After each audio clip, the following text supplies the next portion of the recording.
जय भीम. जय भीम. माझे नाव अंकिता तुषार ढोले. मी आज तुम्हाला सावित्रीबाई फुले यांच्याबद्दल थोडक्यातच माहिती सांगते. स्त्री शिक्षणाच्या जीवनाच्या पलीकडे आहे ती ज्ञान ज्योती. स्त्री शिक्षणाच्या जीवनाच्या पलीकडे आहे ती ज्ञान ज्योती. अमर आहे ती सावित्री ज्योती. अमर आहे ती सावित्री ज्योती. ज्योतिरावांचे शिक्षण पूर्ण झाले. गोविंदरावांची इच्छा होती की त्यांनी कुठेतरी नोकरी करावी, पण ज्योतिरावांच्या मनात वेगळाच विचार होता. या विषयावर डॉक्टर कृष्णा मालकर यांनी काही माहिती नोंदवून दिली. ती म्हणजे अशी: ज्योतिरावांचे इंग्रजी शिक्षण पूर्ण झाले. गोविंदरावांना खूपच आनंद झाला. आपल्या मुलाने मोठ्या मानाची नोकरी करावी असे त्यांना वाटू लागले.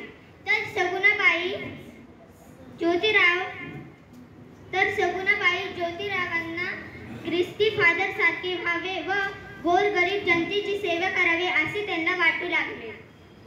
पण मात्र ज्योतिराव मिस फरांबाई यांच्या उपदेशानुसार सामाजिक कार्य करण्याचे ठरवले होते.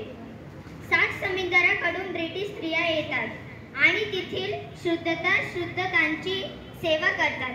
पण मात्र आपण त्यांची गंमत पाहत केवळ त्यांचा व्यक्तिगत व स्वार्थासाठी नोकरी करतो.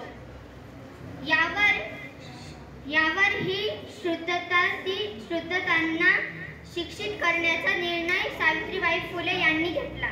सावित्रीबाई फुले अशा सेवे कार्यासाठी आनंदाने अनुमती दिली आणि त्याचबरोबर सगुणा आत्या त्याही त्यांच्या कार्यात सहभाग झाल्या.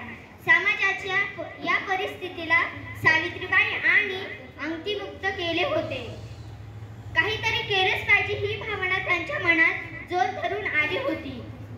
समाजाच्या या परिस्थितीला अन्याय हीच घटना खऱ्या अर्थाने कारणीभूत आहे ही त्यांनी जाणवलेली आहे. आपले विचार सुरू त्यांनी स्वतःपासून केले. नमो बुद्धाय जय.